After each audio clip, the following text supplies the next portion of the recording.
On voulait aborder le thème de la souffrance. De quoi est faite la souffrance et quelle est, comment est-elle opposée à la quête de bonheur? Une question intéressante. Oui. Oui, c'est vrai qu'on parlait avant de la recherche de bonheur. Et ça inclut en fait qu'en réalité on souffre. Et qu'est-ce qui fait qu'on souffre? En fait, on croit souvent que c'est l'autre, ce qu'il fait, ou tout ce qu'on a ou ce qu'on n'a pas, qui fait qu'on est heureux ou qu'on souffre. En fait, non. La souffrance, c'est beaucoup plus terre à terre que cela. Si on y regarde de près, ce qui nous fait souffrir, ce sont toujours des croyances, des pensées crues du verbe croire. Et ces pensées crues du verbe croire, c'est elles qui créent toutes nos souffrances. C'est important ça, parce que les souffrances qu'on peut expérimenter, je ne parle pas de douleur physique, je parle de souffrances psycho-émotionnelles, sont toujours liées à des pensées crues du verbe croire. Pas de pensée crue, pas de souffrance. C'est aussi simple que ça. Quoi qu'il se passe, ça veut dire que quoi qu'il se passe, c'est jamais ce qui se passe qui fait souffrir, c'est ce qui se raconte à propos de ce qui se passe.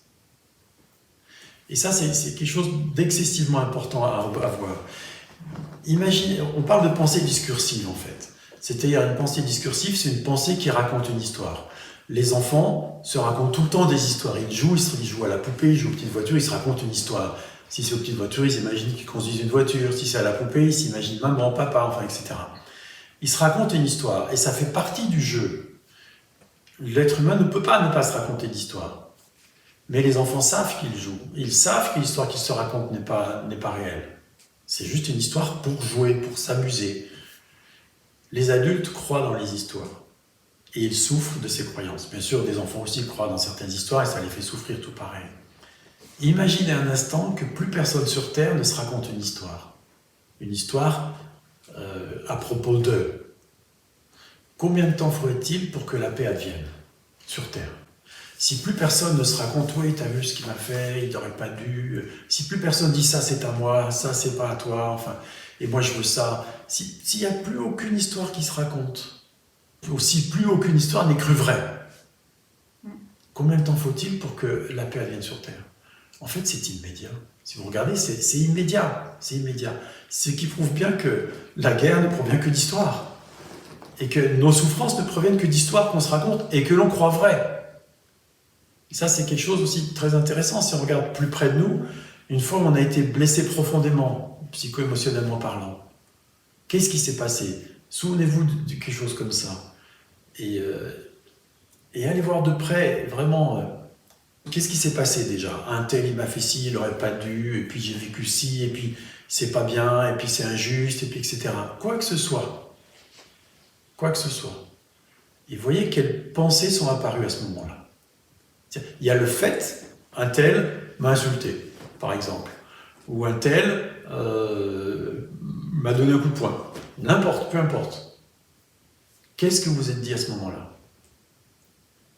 Et tout ce que vous êtes dit à ce moment-là, retrouvez-le, formulez-le, mettez-le en mots, éventuellement écrivez-le.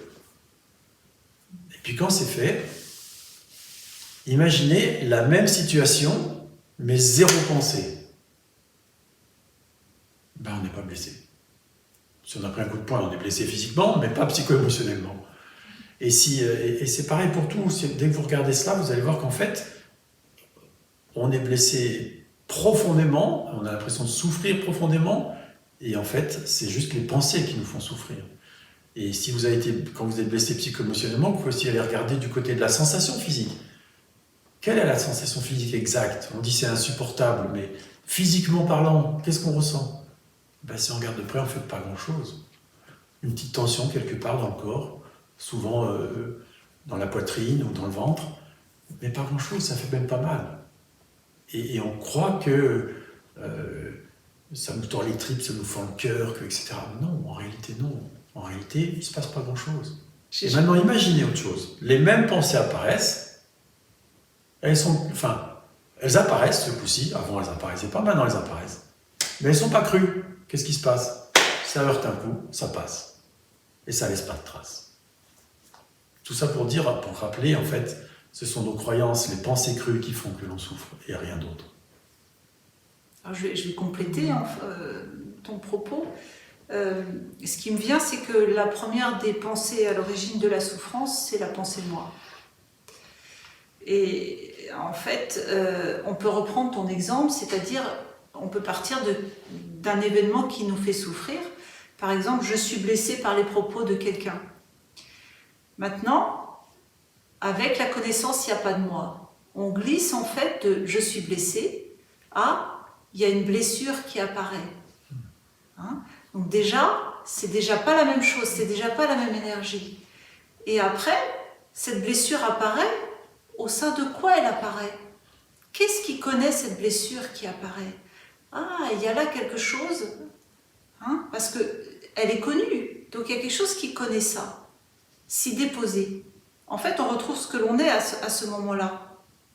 L'être T, je suis. Hein?